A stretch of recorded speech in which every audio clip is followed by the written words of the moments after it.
Oke guys, jadi balik lagi ke video penjelasan trading saya di gold. Nah, ini postingannya ya sekitar ya seminggu yang lalu sih, tanggal 12 Februari. Nah, jadi di sini kalau kita lihat ini kan saya profit kurang lebih 130 pip. Enggak ya. Iya kurang lebih ya 130 pip. Nah, ini di time frame M5. Karena waktu itu di time frame M15 atau H1-nya itu ranging nih. Nah, kalau kayak gini bentuknya agak susah, guys. Agak susah buat di analisa, buat dibaca chartnya gitu tuh, karena dia rangingnya bener-bener ranging gitu. Nah, jadi waktu itu saya entry di M5.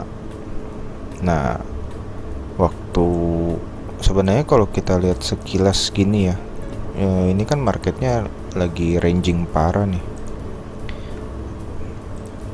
Nah, jadi dia kayak nggak kemana-mana gitu, masih tetap di zona-zona rangingnya. Bahkan kalau kita kita kerucutin, nih dia tuh ranging di sini. Nah, baru break dikit, breaknya itu nggak sampai bikin break yang clear downtrend gitu loh, tapi dia bikin sideways baru. Nah, begitupun di sini nggak. Jadi marketnya itu sebenarnya agak susah. Nah, nih kalau kita lihat kan ini ranging sideways ya. Nah, ini kan sideways semua nih. Nah, tapi memang saya juga ada pernah bilang kan, kayak kalau market gini lagi susah gini, ya udah kita hindarin aja gitu, nggak usah dipaksain. Karena kalau yang minggu lalu kan itu efek gara-gara 2-3 minggu lalu itu ya, yang dia drop pergerakannya itu brutal gitu loh, hajar atas bawah.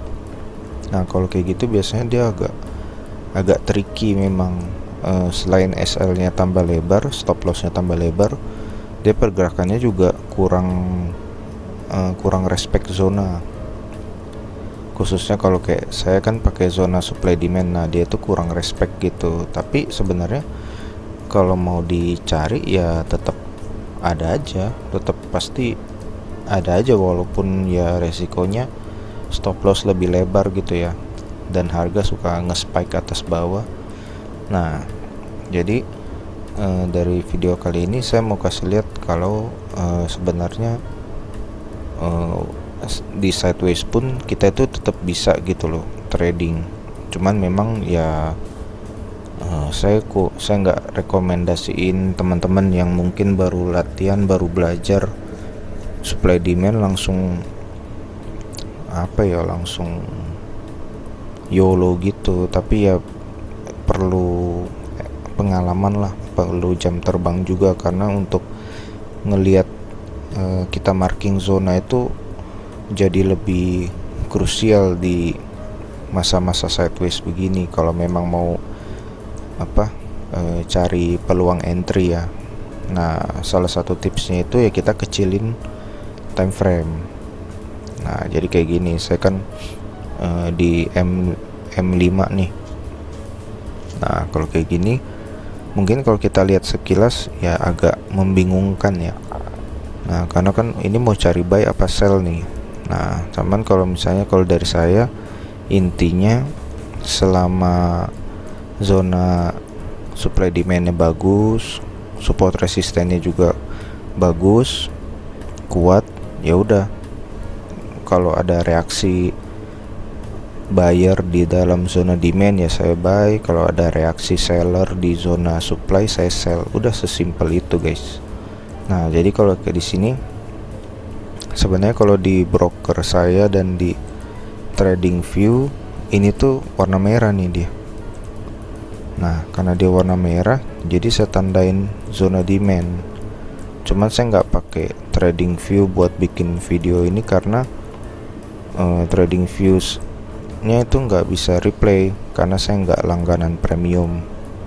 Nah, makanya saya pakai Go Charting nih buat backtest, buat kayak apa ya, ya backtest sih sebenarnya, sama buat video ini kan selama ini. Nah, jadi kalau di trading view ini dia doji-nya doji merah, cuman nggak tahu kenapa di sini hijau. Mungkin kalau di broker lain bisa merah juga kali, cuman ya udah nggak apa-apa. Nah, nanti teman-teman cari aja nih kalau mau cari ya sekitar 12 Februari di harga 5059 ya. Nah, jadi waktu itu sebenarnya saya udah marking nih. Ini kan zona demand ya. Nah, ini saya ingat banget ya, ini minggu lalu lagi jam 2 apa jam 3 gitu. Nah, jadi pas lihat ada zona begini terus harga bereaksi, bayarnya masuk. Di sini saya entry buy di sini.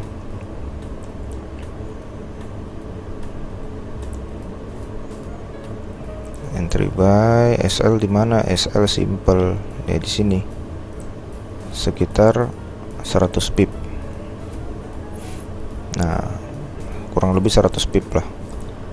Nah, jadi habis itu udah sebenarnya saya nggak pasang target ini ya, target profit, karena waktu itu saya mau lepas aja, mau lihat nih harga kemana. Nah, cuman nah masalahnya waktu itu saya ketiduran guys. Nah, jadi habis waktu itu kan minggu lalu saya lagi liburan. Nah, pas siang-siang sore-sorenya itu habis entry gini, tiduran ya, akhirnya ketiduran gitu. Sampai akhirnya pas saya bangun, nah ternyata harga itu sempat kesini, sempat naik tinggi kan. Nah, saya nggak tahu tuh, saya bangunnya pas udah di sini kalau nggak salah, kurang lebih di sini. Nah, itu saya kaget, ini kan hampir sentuh stop loss ya. Ya walaupun resikonya udah dihitung, tapi ya tetap aja ya, maksudnya kalau namanya kita trading kan kita ya cari profit kan, bukan cari loss. Dan ya walaupun misalnya nanti loss pun ya udahlah, cuman ya kalau bisa profit kan ya. Nah, habis itu dia hampir sentuh nih stop loss. Nah, pas saya bangun dia udah di sini.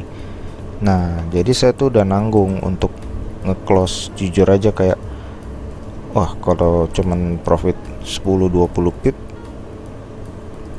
kayak nggak worth it gitu. Jadi saya lebih ke udah kena SL atau kena TP. Nah, kalau TP saya kan kurang lebih 1:1 kan.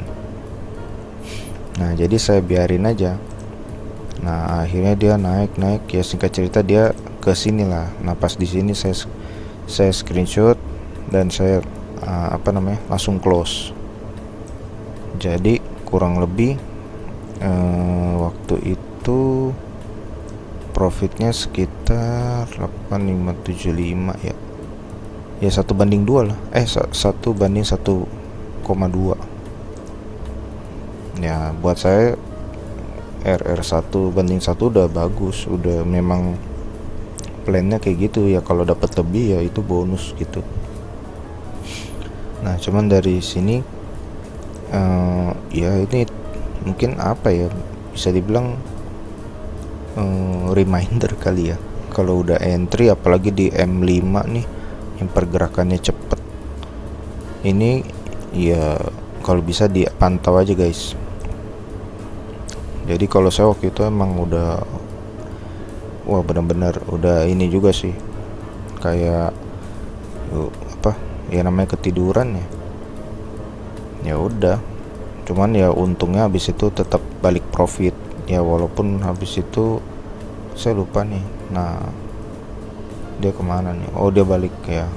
Cuman intinya kalau saya udah close, ya udah apapun yang terjadi udahlah kita cari peluang di lain kesempatan lagi. Nah, dan yang kedua, reminder itu sebenarnya peluang itu selalu ada, peluang untuk entry itu selalu ada, jadi kita tuh nggak usah maksain, nggak usah maksa masuk gitu. Nah ya walaupun nih kalau kita lihat kan nih kayak gini, dia kan kurang respect nih sama zona, dia nge-spike ke bawah tapi dia tetap terbang. Nah begitupun di tempat-tempat yang lain nih, coba kita cari. Ada juga yang dia udah dapat nih, ini kan sebenarnya bagus juga nih reaksinya, bayarnya masuk di sini, dia udah bentuk doji tapi ternyata tetap jebol ke bawah. Nah itu resikonya kalau sideways lah terus lagi volatil yang nge-spike atas spike bawah ya kayak gitu guys.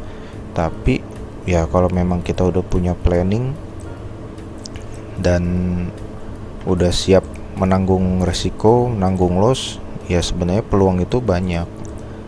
Kayak ini, nah ini atau enggak ini kan banyak nih tuh.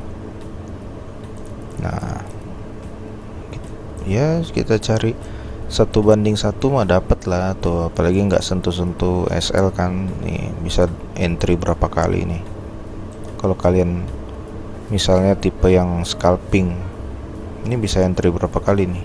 Nah banyak, sebenarnya banyak. Terus ya yang ini juga. Nah jadi ya jangan takut ketinggalan entry. Kalau misalnya kelewat ya udah tunggu nextnya aja gitu. Jadi kita tradingnya tuh nggak FOMO tapi benar-benar ngikutin plan kita gitu.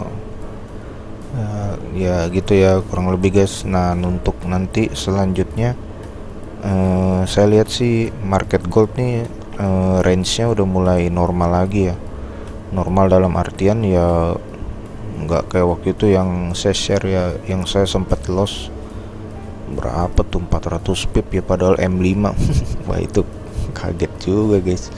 Tapi ya udah maksudnya ya yang nggak ya jadi pelajaran juga, karena kan kita trading ini harus selalu belajar kan, harus selalu beradaptasi gitu. Nah jadi gitu ya guys tipsnya. Dan kalau di sideways gini ya saran saya sih SL nya di lotnya dikecilin aja, karena nih waktu di di sideways gini walaupun udah confirm itu dia nggak selalu works. Kayak tadi kan gini, ini kan udah confirm nih, enggak, ini dia jebol dulu ya baru confirm. Nah contohnya mana ya, oh ini nih, ini misalnya. Nah ini kan sebenarnya bagus nih, konfirmasi ini bagus nih, bagus banget. Cuman ya karena marketnya lagi sideways, lagi volatil atas bawah, ya udah jebret, udah loss aja gitu. Ini baru entry sini, misalnya kita entry sini dia langsung jebol bawah. Nah begitupun misalnya kalau ini kan udah, nah ini kan supply juga kan. Nah kita entry sini, konfirmasi ini candle bagus banget ini Marubosunya. Nah tapi ternyata jebol dulu sebelum dia break ke bawah. Nah jadi gitu guys, walaupun ya sebenarnya di sini bisa juga sih, ini kan supply juga nih. Nah kalau kita dapetin di sini ya profit tuh berapa tuh, ini kan dropnya banyak banget ya. Nah itu dropnya sampai berapa tuh. Nah coba ini kita hapus aja ya. Nah kayak gini. Misalnya kita dapat di sini SL kan pasti sini 80 pip SL ya, tuh buset ya gitu guys. Tapi kan ya nggak, kalau dapat ya bagus ya, tapi kan nggak semua orang bisa dapat kan. Tapi ya intinya latih mata terus aja sih sampai kita tuh bisa lihat pola-pola yang berulang, dan bisa jadi strategi yang kita pakai untuk kita tuh bisa jadi profitable. Jadi kayak gitu guys, mungkin pembahasan di video kali ini. Nanti kalau ada pertanyaan atau mau diskusi, silakan di kolom komentar, dan see you guys di video selanjutnya. Bye.